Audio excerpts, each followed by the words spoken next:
The first part of the HCBS settings rule that we're going to talk about is a list of things that providers have to do.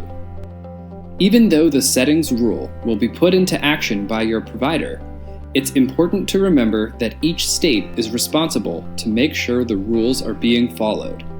Providers need support too.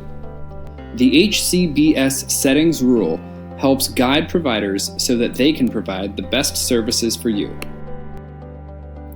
Do you get supports where you live, like in an apartment or group home? Do you have the HCBS waiver? Then your service provider has some rules to follow. If you are not sure if you are on the HCBS waiver, ask your case manager or someone who knows about the services you receive. The first rule is that everyone who lives at that setting must have a lease or other legal agreement providing similar protections. A lease is a contract or agreement that says what your rights are while living in that setting or place. A lease also protects you from being forced to leave without a reason. This lease may also have rules for you to follow, like whether you can paint your walls or not. The rules need to be similar to those that people without disabilities would have in their lease. So, your landlord can't tell you that you can't eat in the living room. They might, however, tell you that if you put holes in the walls, you need to repair them before you move out. The HCBS settings rule also says that you have the right to privacy in your bedroom if you live with other people, or you have the right to privacy in your house or apartment if you live alone. Part of your right to privacy is that you should be able to lock your door if you want, and you should have a key. Instead of a key, you may have a code to get into your house that you will get a copy of and learn how to use. The HCBS settings rule also states that you should get a say about who you want to live with. You should get to choose your roommate if you share a living space. Either your staff or your case manager, sometimes called an independent service coordinator or care coordinator, will ask you about this.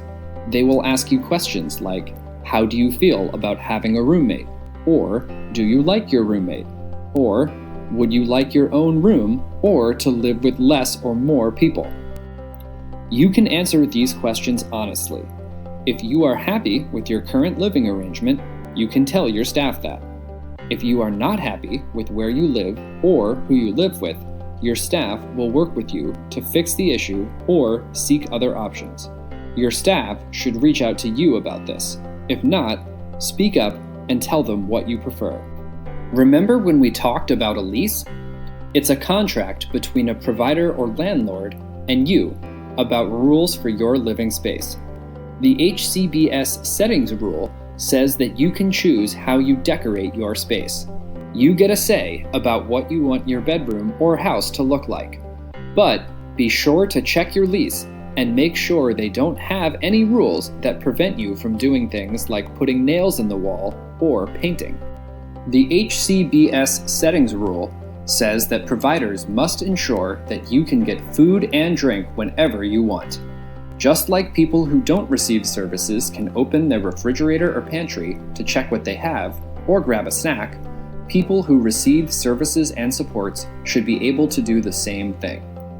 Some people have medical conditions that mean they have to limit some foods or limit when or how much food they can eat.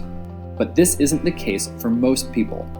And if someone wants to limit your access to food, the reason needs to be discussed with you and written into your person-centered plan, and may go to a human rights committee for review.